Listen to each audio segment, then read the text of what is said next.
Bike board घोटाले में 3 और मुख्य अभियुक्तों की गिरफ्तारी, जिसमें 2 अभियुक्त 50-50 हजार रुपए के पुरस्कार घोषित अपराधी हैं।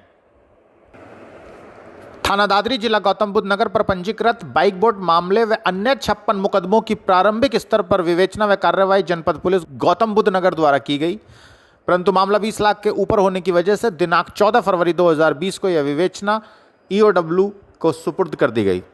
ईओडब्ल्यू को विवेचना के दौरान ज्ञात हुआ कि गर्वित इनोवेटिव प्रमोटर्स लिमिटेड के संचालक संजय भाटी व 19 व्यक्तियों द्वारा उक्त कंपनी रजिस्टर्ड कराकर बाइक बोर्ड की स्कीम के तहत अलग अलग जनपदों में फ्रेंचाइजी खोली गई और जनता के पैसे को हड़प कर कंपनी के प्रमोटर्स फरार हो गए, जिसके बाद पुलिस ने मामला पंजीकृत करके कंपनी के मुख्य प्रमोटर संजय भाटी को गिरफ्तार करके जेल भेज दिया।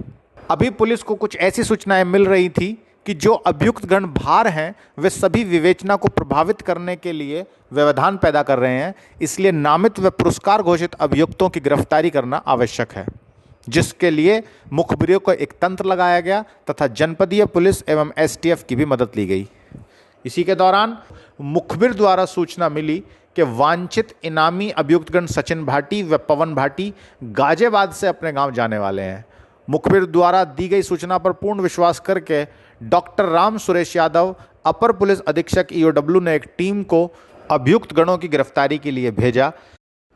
साथ ही एसटीएफ के श्री राजकुमार मिश्रा अपर पुलिस अधीक्षक, जो कि गिरफ्तारी हेतु निकट से निगरानी कर रहे थे, उन्होंने एसटीएफ की एक टीम को भी भेजा, जिसके पश्चात ईओडब्ल्यू व एसटीएफ की संयुक्त टीम ने 6 अक्टूबर को रात 9:50 पर नंगला नैनसुख गांव के निकट से दोनों अभियुक्तों को गिरफ्तार कर लिया।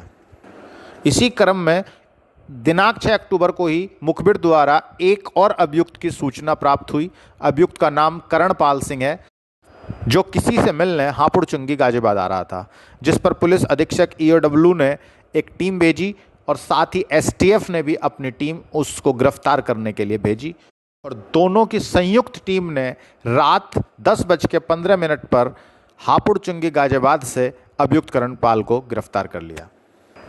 अभियुक्त सचिन भाटी संजय भाटी का सगा भाई है और संजय भाटी के बाद कंपनी में यह सबसे ताकतवर व प्रभावशाली पदाधिकारी था। इसके द्वारा किए गए आदेश को यह समझा जाता था कि यह संजय भाटी व डायरेक्टर्स के द्वारा किए गए आदेश ही हैं, जिसको मानना सभी लोगों के लिए अनिवार्य था। इसी का फायदा उठाकर सचिन भाटी आम जनता के द्वारा निवेश किए गए धन को अपनी मनमर्जी व मन मुताबिक कई जगह व्यक्तिगत लाभ के लिए निवेश करता था।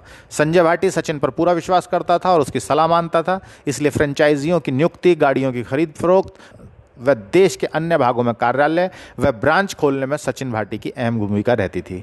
उक्त कंपनी में यह वर्ष 2017 में डायरेक्टर के पद पर सक्रिय व्यक्ति रहा, साथ ही उक्त कंपनी का शेयर धारक भी रहा।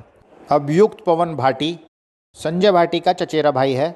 यह सचिन भाटी के सहयोग में लगा रहता था। सचिन भाटी के द्वारा बताए गए सभी कार्यों को मौके पर पवन भाटी ही पूरा करवाता था।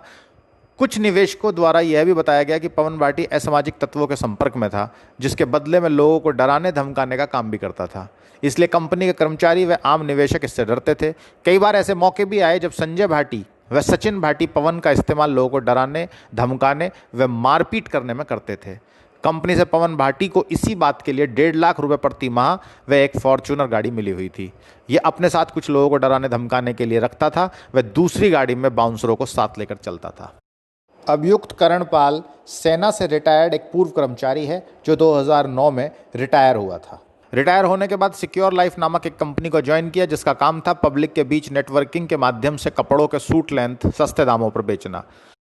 इसको इस कार्य से लगभग 50,000 रुपये की आमदनी होती थी और इसने काम लगभग 8-9 साल तक किया।